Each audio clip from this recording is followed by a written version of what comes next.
Paul, another home win. How do you feel after that one? Yeah, really pleased.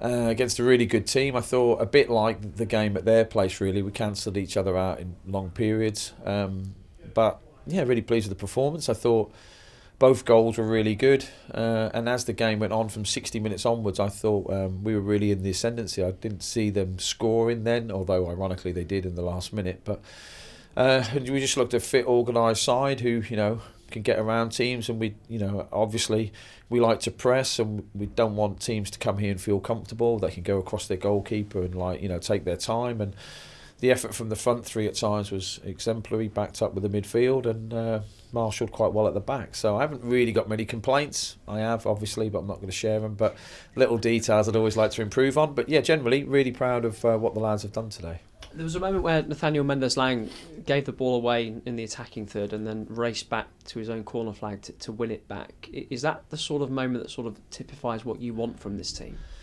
Yeah, really. I mean, you can ask him. I always say to him, like, be positive when you get the ball. If you make a mistake, that's absolutely fine. Just, run your blood to stone and get it back. And, he did it. When Colo came on, Colo ran past 3 players to try and help.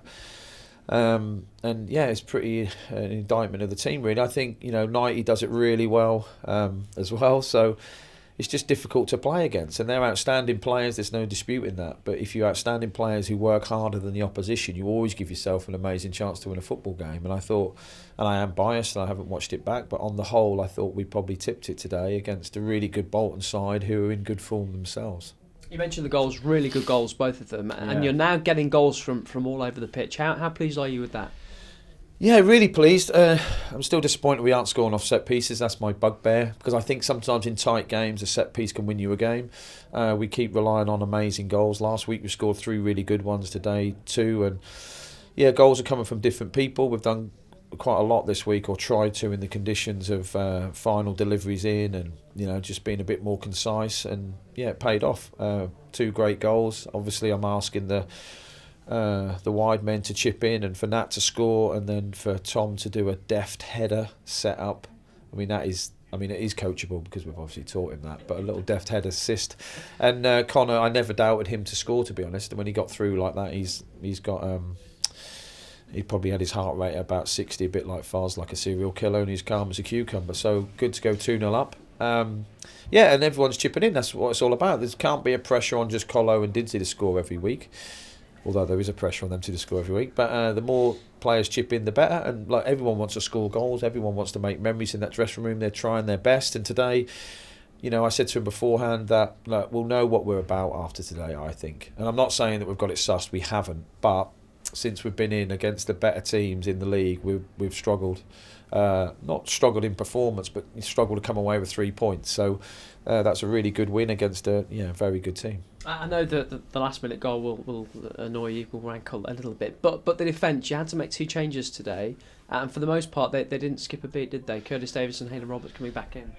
No, really impressive, and that's testament to the fitness team and that here. That and it's always about, and I say it and the lads get bored with me, but it's always about the group, not about the 11, because the 11 are great today, but it will be possibly a different 11 on Saturday, and you always need people to come in. So if Hayden and, not that this would happen, but if Hayden and the Curtis undertrained, or just give it up a little bit and decide to have an extra scoop of ice cream every day, and then when called upon they'd let the whole team down, and that isn't the case. And like I said, it's testament to the staff at this football club and the players themselves. So I thought they stepped in, done really well, and you could see at times they were trying to draw our fullbacks out and spin down the side of our centre halves, and because neither of them are lightning quick, I'd be fair to say, but most centre halves aren't. But they tried to isolate him, and every time they did, they came up trumps. So fair play to all the team, but especially the lads who came in today. No Aaron Cash and no Louis Sibley. How are they both doing?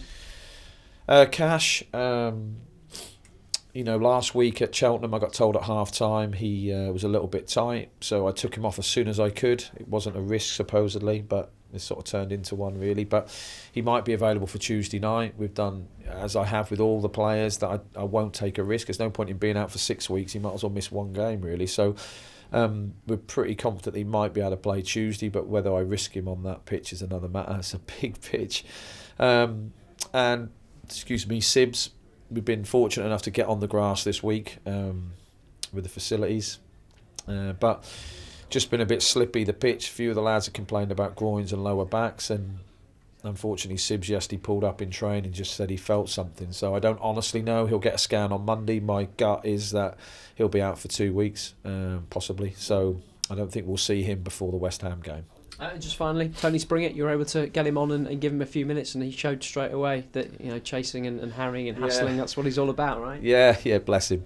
It was quite funny because when he came off, he went, "Oh, Gaff, I just had an adrenaline dump," which means you get such a rush, and then it's like, "Oh my God, what's happened to me here? My legs are gone."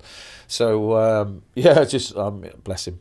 But it'll come on. You can see the energy he's got and how he wants to play. He's a great crosser of the ball, and hopefully next time he comes on, he won't have an adrenaline dump.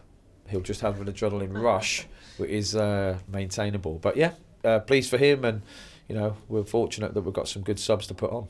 Well done today, Paul. Thanks, mate. Thank you.